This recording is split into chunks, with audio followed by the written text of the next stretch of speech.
Reasoning का topic है कथन एवं तर्क, स्टेटमेंट एंड आर्गुमेंट। ठीक है, ऑप्शन में दिया हुआ है ए, अगर तर्क एक ठोस है तो ये लगाना है, तर्क दो ठोस होगा तो ये ऑप्शन बी चूज़ करना है। अगर तर्क एक और दो दोनों ठोस नहीं है, दोनों ठोस है तो ऑप्शन सी पर टिक लगाना है। अगर एक और दो दोनों तर्क एक और दो दोनों ठोस नहीं है तो ऑप्शन डी पे लगाना है। तर्क एक और दो दोनों ठोस हैं तो ई पे, ऑप्शन ई पर टिक लगाना है। ठीक है, तो पहला कथन है, कह रहा है क्या निजी क्षेत्र के सभी बैंकों का तत्काल सार्वजनिक क्षेत्र के बैंकों में विलय कर दिया जाना चाहिए, ये कथन कहा। और तर्क क्या दे रहा है, दो, इसका दो गो तर्क है। नहीं, निजी क्षेत्र के बैंक लाभ कमाने वाली संस्थाएं हैं, इसलिए उनका विलय नहीं किया जाना चाहिए। दूसरा है हाँ, इससे ग्राहकों का मेहनत से कमाया धन सुरक्षित हो जाएगा और उनके हित सुरक्षित रहेंगे। तो हम इसमें देख रहे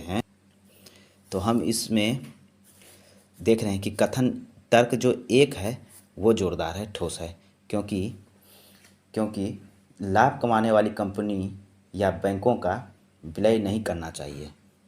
ठीक है, तो ऑप्शन क्या हो जाएगा, एक, ए इसका सही आंसर हो जाएगा, ऑप्शन ए। ठीक है, अगला कथन है, क्या अदालत के न्यायाधीशों की छुट्टियां कम कर देनी चाहिए, तर्क करा हाँ, इससे न्यायिक प्रक्रिया में तेजी आएगी और बहुत से लोगों को वांछित समय में न्याय मिल सकेगा।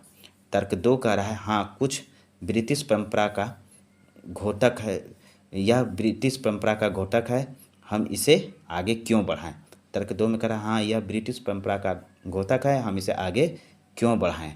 ठीक है, तर्क एक में कह रहा हाँ, इससे न्यायिक प्रक्रिया में तेजी आएगी और बहुत से लोगों को वांछित समय में यानी कम समय में न्याय मिल सकेगा अगर न्यायाधीशों की छुट्टी कम कर दी जाए तो इससे तो कोई लेना देना नहीं है, तो मेरा तर्क एक सही होगा।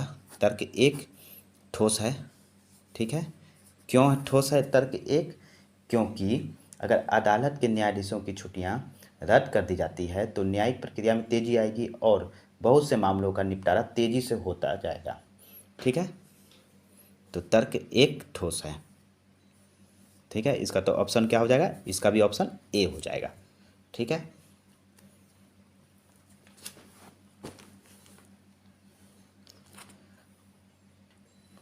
अब कथन, अगला प्रश्न में कथन करा है,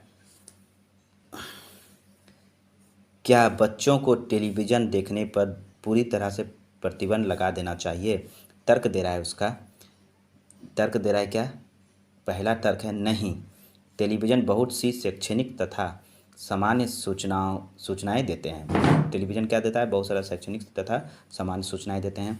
दूसरा तर्क करा है हाँ, यह बच्चों के अध्ययन में बाधा है। तो इसका हम तर्क एक ठोस है। क्यों ठोस है तर्क एक, तो कारण ये है क्योंकि टेलीविज़न बहुत सी शैक्षणिक तथा समान सूचनाएं देते हैं, अतः बच्चों को टेलीविज़न देखने पर पूरी तरह से प्रतिबंध नहीं लगाना चाहिए, पर कुछ प्रतिबंध होना जरूरी है। ठीक है ना, जरूरी सा प्रतीत होता है, कुछ पर प्रतिबंध लगा सकते हैं लेकिन सभी तरह के टेलीविज़न पर हम प्रतिबंध नहीं लगा सकते। पूरी तरह से टेलीविज़न पर प्रतिबंध हम नहीं लगा सकते, कुछ पर प्रतिबंध लगाना चाहिए। तो इसका तर्क एक ठोस है, इसका तर्क एक ठोस है, तो इसका भी ऑप्शन क्या हो जाएगा, ए। क्या हो जाएगा, इसका भी ऑप्शन ए हो जाएगा, इसका भी ऑप्शन ए हो जाएगा। ठीक है, उसी तरह अगला प्रश्न है,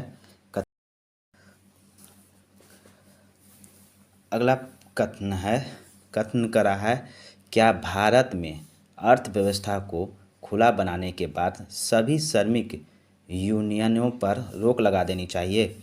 उस पर तर्क पहला दे रहा है नहीं, अन्य आर्थिक रूप से विकसित देशों में श्रमिक यूनियनों पर प्रतिबंध नहीं है। दूसरा है नहीं, कोई लेवल हेडेड मतलब पंजीकृत श्रमिक, यूनियन कर्मचारियों और अर्थव्यवस्था दोनों के लिए चमत्कार कर सकती है। तो इसमें हम क्या कर सकते, इसमें जो दोनों तर्क दिया जा रहा है वो ठोस नहीं हमको बुझा रहा है। ठीक है, तो इसका आंसर हो जाना चाहिए डी, ना तो तर्क 1 ना ही तर्क 2, क्योंकि क्योंकि दोनों में से कोई भी तर्क ठोस नहीं है।